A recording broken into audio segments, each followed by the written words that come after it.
In order to grow, we must obtain what is necessary for our growth. This is brought about through the law of attraction. This principle is the sole means by which the individual is differentiated from the universal. Think for a moment, what would a man be if he were not a husband, father, or brother? If he were not interested in the social, economical, political, or religious world? He would be nothing but an abstract, theoretical ego. He exists, therefore, only in his relation to the whole, in his relation to other men, in his relation to society. This relation constitutes his environment, and in no other way. It is evident, therefore, that the individual is simply the differentiation of the one universal mind, which lighteth every man that cometh into the world. And his so-called individuality or personality consists of nothing but the manner in which he relates with the whole. This we call his environment, and is brought about by the law of attraction. Part 18, which follows, has something more to say concerning this important law. There is a change in the thought of the world. This change is silently transpiring in our midst, and is more important than any which the world has undergone since the downfall of paganism. These present revolutions in the opinions of all classes of men, the highest and most cultured of men, as well as those of the laboring class, stands unparalleled in the history of the world. Science has of late made such vast discoveries, has revealed such an infinity of resources, has unveiled such enormous possibilities and such unsuspected forces, that scientific men more and more hesitate to affirm certain theories as established and beyond doubt, or to deny other theories as absurd or impossible. A new civilization is being born. Customs, creeds, and precedent are passing. Vision, faith, and service are taking their place. The fetters of tradition are being melted off from humanity, and as the impurities of materialism are being consumed, thought is being liberated, and truth is rising full, robed before an astonished multitude. The whole world is on the eve of a new consciousness, a new power, and a new realization within the self. Physical science has resolved matter into molecules, molecules into atoms, and atoms into energy, and it has remained for Mr. J.A. Fleming, in an address before the Royal Institution, to resolve this energy into mind. He says, "In its ultimate essence, energy, man may be incomprehensible by us except as an exhibition of the direct operation of that which we call mind or will. And this mind is the indwelling and ultimate. It is immanent in matter as in spirit. It is the sustaining, energizing, all-pervading spirit of the universe. Every living thing must be sustained by this omnipotent intelligence, and we find the difference in individual lives to be largely measured by the degree of this intelligence which they manifest. It is greater intelligence that places the animal in a higher scale of being than the plant, the man higher than the animal, and we find that this increased intelligence is again indicated by the power of the individual to control modes of action, and thus to consciously adjust himself to his environment. It is this adjustment that occupies the attention of the greatest minds, and this adjustment consists in nothing else than the recognition of an existing order in the universal mind, for it is well known that this mind will obey us precisely in proportion as we first obey it. It is the recognition of natural laws that has enabled us to annihilate time and space, to soar in the air, and to make iron float, and the greater the degree of intelligence, the greater will be our recognition of these natural laws, and the greater will be the power that we can possess. It is the recognition of the self as an individualization of this universal intelligence that enables the individual to control those forms of intelligence which have not yet reached this level of self-recognition. They do not know that this universal intelligence permeates all things ready to be called into action. They do not know that it is responsive to every demand, and they are therefore in bondage to the law of their own being. Thought is creative, and the principle on which the law is based is sound and legitimate, and is inherent in the nature of things. But this creative power does not originate in the individual, but in the universal, which is the source and foundation of all energy and substance. The individual is simply the channel for the distribution of this energy.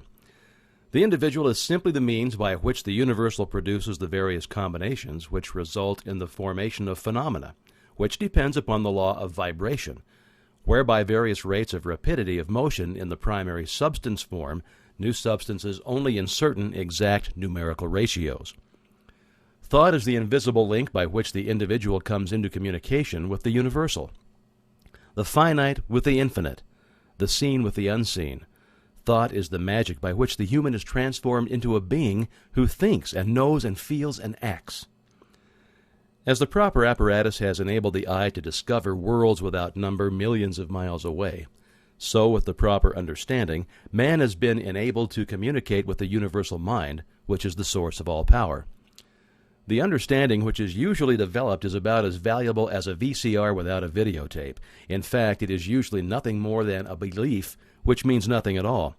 The savages of the Cannibal Islands believe something, but that proves nothing.